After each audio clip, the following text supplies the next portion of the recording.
2024 second phase അലോട്ട്മെൻറ്റിൽ last rank details ആണ് നമ്മൾ ഈ ഒരു വീഡിയോയിൽ പറയാൻ പോകുന്നത്. സോ കഴിഞ്ഞ വർഷം 2024 കമ്പ്യൂട്ടർ സയൻസ് ആൻഡ് എഞ്ചിനീയറിംഗ് എത്ര റാങ്ക് വരെ കയറിയിട്ടുണ്ടെന്ന് നമുക്ക് നോക്കാം ഈ ഒരു വീഡിയോയിൽ. സോ ഗവൺമെൻറ് എഞ്ചിനീയറിംഗ് കോളേജ് ഇടുക്കിയിൽ സ്റ്റേറ്റ് മെറിറ്റ് റാങ്കിൻ്റെ ഡീറ്റെയിൽസ് ഇതിൽ കൊടുത്തിട്ടില്ല. ഈഴവയാണെങ്കിൽ നിങ്ങൾക്ക് 12,000 റേഞ്ചൊക്കെ റാങ്ക് ഉണ്ടെങ്കിൽ നിങ്ങൾക്ക് ഈ ഒരു കോളേജിൽ computer science and engineering admission കിട്ടും. ഇനിയിപ്പോൾ നിങ്ങൾ മുസ്ലിംസ് ആണെങ്കിൽ നിങ്ങൾക്കൊരു 7,000 ഒക്കെ ഉണ്ടെങ്കിൽ അവിടെ കിട്ടും. ഇനി SC ആണെങ്കിൽ 32,000ഉം ST ആണെങ്കിൽ ഒരു 49-50,000 ഒക്കെ ഉണ്ടെങ്കിൽ STക്ക് കിട്ടും. ഓക്കെ, ബാക്കി ഞാൻ വായിക്കാത്ത നിങ്ങൾ നോക്കിയിട്ട് ചെക്ക് ചെയ്യുക. ഓക്കെ, പിന്നെ ഗവൺമെൻറ് എഞ്ചിനീയറിംഗ് കോളേജ് കണ്ണൂരാണ്. അവിടെ 3,000 ഒക്കെ ഉണ്ടെങ്കിൽ സ്റ്റേറ്റ് മെറിറ്റ് 3,000 ഒക്കെയാണ് സ്റ്റേറ്റ് മെറിറ്റ് വന്നിട്ടുള്ളത്. സോ ജനറൽക്കാരൊക്കെ സ്റ്റേറ്റ് മെറിറ്റിൻ്റെ അണ്ടറിൽ വരുന്നതായിരിക്കും. സോ സ്റ്റേറ്റ് മെറിറ്റിൽ നിങ്ങൾക്ക് 3,000 ഉള്ളിൽ റാങ്ക് ഉണ്ടെങ്കിൽ അവിടെ കിട്ടും. ഒരു ഈഴവയാണെങ്കിൽ നിങ്ങൾക്കൊരു 4,000 ഉള്ളിലൊക്കെയും, പിന്നെ SC ആണെങ്കിൽ 21,000ഉം ST ഒരു 26,000 ഒക്കെ കിട്ടും. സോ മൊത്തം വായിക്കാത്തത് പെട്ടെന്ന് പറയാൻ വേണ്ടിയിട്ടാണ്. സോ നിങ്ങൾക്ക് നിങ്ങളുടേത് ഏതാണ്, നിങ്ങളുടെ കാറ്റഗറി ഏതാണെന്ന് വെച്ചാൽ ആ ഒരു റേഞ്ചിലുള്ള റാങ്ക് നിങ്ങൾക്ക് ചെക്ക് ചെയ്തിട്ട് നിങ്ങൾക്ക് ആ ഒരു റാങ്ക് കീമിൻ്റെ റാങ്ക് ലിസ്റ്റിൽ ഉണ്ടെങ്കിൽ നിങ്ങൾക്ക് ഏകദേശം ആ റാങ്ക് ഉണ്ടെങ്കിൽ എനിക്ക് ആ കോളേജിൽ ഈ കോഴ്സിന് കിട്ടും, അങ്ങനെ നിങ്ങൾക്ക് നോക്കാം. ഓക്കെ, ഇനി RIT കോട്ടയമാണ്. RIT കോട്ടയത്ത് സ്റ്റേറ്റ് മെറിറ്റ് റാങ്ക് വന്നിട്ടുള്ളത് 2,445 ആണ്. ഏകദേശം 2,500 ഒക്കെ ഉണ്ടെങ്കിൽ RITയിൽ കിട്ടും. പിന്നെ അവിടെ ഇഴവ കയറിയിട്ടുള്ളത് 3,300 ആണ്, 3,400. മുസ്ലിംസ് കയറിയിട്ടുള്ളത് മുസ്ലിം കാറ്റഗറിയിൽ 2,600 അല്ലെങ്കിൽ 2,700 ഒക്കെ കയറിയിട്ടുണ്ട്.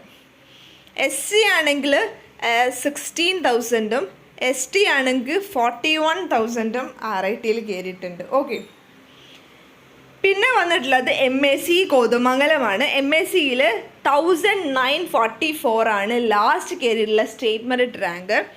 ഈഴവ ആണെങ്കിൽ 2,200 അല്ലെങ്കിൽ 2,300 വരെ കയറിയിട്ടുണ്ട്.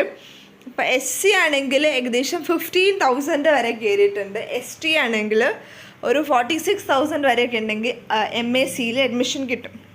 ഓക്കെ, NSS പാലക്കാട് 3,031 ആണ് സ്റ്റേറ്റ് മെറിറ്റിൽ കയറിയിട്ടുള്ളത്. ആൻഡ് അവിടെ SC കയറിയിട്ടുള്ളത് ലാസ്റ്റ് റാങ്ക് 21,000ഉം ST കയറിയിട്ടുള്ളത് 48,000ഉം ആണ്. ഇനി GC പാലക്കാടാണ്. GC Palakkad state merit rank details ഇല്ല. ഈഴവ കയറിയിട്ടുള്ളത് ഒരു 6,400 ഒക്കെയാണ്. മുസ്ലിംസ് കയറിയിട്ടുള്ളത് ഒരു 5,000 അല്ലെങ്കിൽ 5,714 ആണ്. അപ്പോൾ സ്റ്റേറ്റ് മെറിറ്റ് ഏകദേശം ഒരു 5,000 റേഞ്ചിലായിരിക്കും സ്റ്റേറ്റ് മെറിറ്റ് ഉണ്ടായിരിക്കുന്നത്. പിന്നെ അവിടുത്തെ SC വന്നിട്ടുള്ളത് 22,000ഉം ST വന്നിട്ടുള്ളത് 43,000ഉം ആണ് ലാസ്റ്റ് കയറിയിട്ടുള്ള റാങ്ക് വന്നത്. പിന്നെ വരുന്നത് GC തൃശ്ശൂരാണ്. GC തൃശ്ശൂർ അത്യാവശ്യം നല്ല റാങ്ക് ഉണ്ടെങ്കിൽ കമ്പ്യൂട്ടർ സയൻസിന് കിട്ടുള്ളൂ. 1,000 ആണ് അവിടുത്തെ റാങ്ക് വന്നിട്ടുള്ളത്. ആൻഡ് അവിടെ ഈഴവ കയറിയിട്ടുള്ളത് 1,999 ആണ്. മുസ്ലിംസ് കയറി ലാസ്റ്റ് റാങ്ക് 1,100 ആണ്. SC കയറിയിട്ടുള്ളത് 7,000 അല്ലെങ്കിൽ 8,000 റേഞ്ചിലാണ്. അപ്പം ആ ഒരു റേഞ്ച് കാണുമ്പോൾ തന്നെ നിങ്ങൾക്ക് അത്യാവശ്യം റാങ്ക് വേണമെന്ന് മനസ്സിലായില്ലേ. ST കയറിയിട്ടുള്ളത് 22,000 ആണ്. TKM കൊല്ലത്തും 1,500 അല്ലെങ്കിൽ 1,600 ഒക്കെ ഉണ്ടെങ്കിൽ TKM സ്റ്റേറ്റ് മെറിറ്റിൽ കയറാം. പിന്നെ അവിടെ കയറിയിട്ടുള്ള SC കയറിയിട്ടുള്ള ലാസ്റ്റ് റാങ്ക് 13,000ഉം ST കയറിയിട്ടുള്ളത് 25,000ഉം ആണ്. അടുത്തത് CET ആണ്. CETയിൽ 530 ആണ് സ്റ്റേറ്റ് മെറിറ്റിന് കയറിയിട്ടുള്ള ലാസ്റ്റ് റാങ്ക്. അപ്പോൾ അത്രയും റാങ്ക് ഉണ്ടെങ്കിൽ നിങ്ങൾക്ക് CETയിൽ കമ്പ്യൂട്ടർ സയൻസിന് സ്റ്റേറ്റ് മെറിറ്റ് ജനറൽക്കാർക്ക് സ്റ്റേറ്റ് മെറിറ്റിൽ കിട്ടുള്ളൂ. ജനറലിനല്ല, എല്ലാവർക്കും സ്റ്റേറ്റ് മെറിറ്റിൽ 530 അല്ലെങ്കിൽ ഒരു 500-600 റേഞ്ചിൽ ഉണ്ടെങ്കിലേ കിട്ടുള്ളൂ. പിന്നെ ഈഴവയാണെങ്കിൽ 799 ആണ്. മുസ്ലിംസ് ആണെങ്കിൽ 815. SC ആണെങ്കിൽ 6,000ഉം ST ആണെങ്കിൽ 10,000ഉം ആണ് അവിടെ കയറിയിട്ടുള്ള ലാസ്റ്റ് റാങ്ക് വന്നിട്ടുള്ളത്. ഇനി GC വയനാടാണ്. അവിടെ നമ്മൾ സ്റ്റേറ്റ് മെറിറ്റ് ഇല്ല, കൊടുത്തിട്ടില്ല. ഈഴവ വന്നിട്ടുള്ളത് 12,000ഉം മുസ്ലിം കോട്ടയിൽ 6,000ഉം SCയിൽ വന്നിട്ടുള്ളത് 38,000 എസ് ടിയിൽ വന്നിട്ടുള്ളത് 48,000 പിന്നെ ഉള്ളത് എന്ന് പറഞ്ഞാൽ IHRD കോളേജസ് ആണ്. അതിൽ തന്നെ കുറച്ച് ഇമ്പോർട്ടൻ്റ് ആയിട്ടുള്ള കോളേജസ് ഒന്നെന്ന് പറഞ്ഞാൽ മോഡൽ എഞ്ചിനീയറിംഗ് LBS നല്ലൊരു കോളേജാണ്. LBS ഒരു 15,000 ഒക്കെ ഉണ്ടെങ്കിൽ കയറാം. ഈ IHRD എന്ന് പറഞ്ഞാൽ നമ്മൾ ഫീസ് കൊടുക്കണം, പകുതി ഫീസും പകുതി ഗവൺമെൻറ്, അങ്ങനത്തെ കോളേജസാണ്.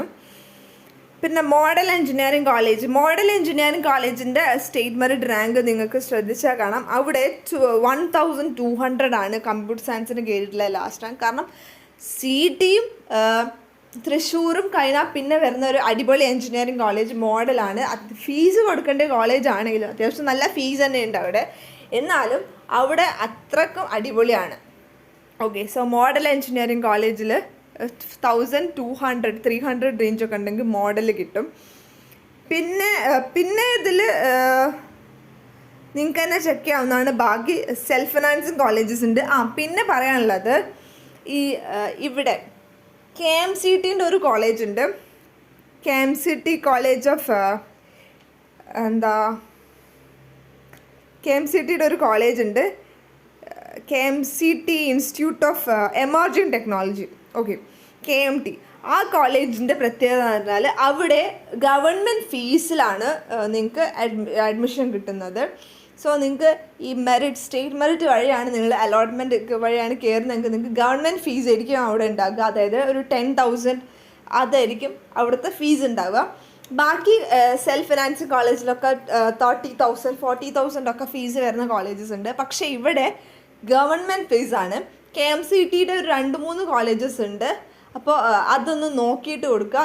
കഴിഞ്ഞ വർഷം എന്തായാലും അങ്ങനെ ഉണ്ട്, ഈ വർഷം അങ്ങനെ ഉണ്ടോ എന്നൊന്നും കൂടെ ചെക്ക് ചെയ്ത് നോക്കിയിട്ട് ഞാൻ പറയുന്നുണ്ട്. എനിവേ കഴിഞ്ഞ വർഷം അവിടെ ഗവൺമെൻറ് ഫീസിലാണ് കുട്ടികളെ എടുത്തിട്ടുള്ളത്. ഓക്കെ, സോ ഇത്രയാണ് കമ്പ്യൂട്ടർ സയൻസ് ആൻഡ് എഞ്ചിനീയറിംഗിലുള്ളത്. സോ എന്തെങ്കിലും ഡൗട്ട് ഉണ്ടെങ്കിൽ കമൻറ്റ് ചെയ്യുക. താങ്ക്